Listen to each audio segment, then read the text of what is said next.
Mae'r gweinidog iechyd wedi cyhoeddi heddi bydd yna gyfyngiadau newydd yn dod mewn I rym yng Nghaerdydd o nos Sul 6 o gloch y nos ymlaen.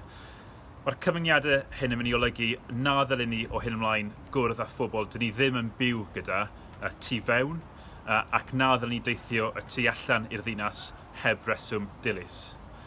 Dwi'n llwyr sylweddoli fod hyn yn adeg bryderus iawn I ni gyd.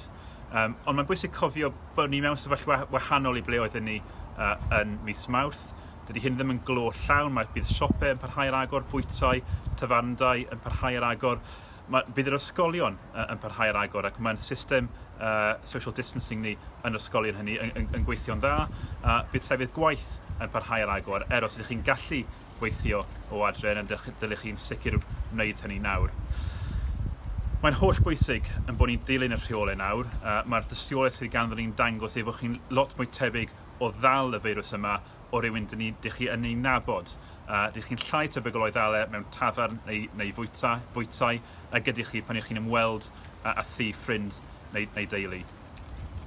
Mae'r cyngor yma i'ch gwasanaethu chi fel dyn ni wedi bod drwy gydol yr argyfwng yma.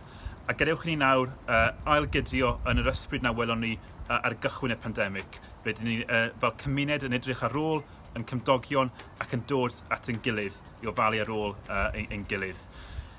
Drwy weithio gyda'n gilydd, law yn llaw y gymuned a'r cyngor, fe allwn ni drechu y feirws yma. Felly gadewch ni wneud hynny nawr.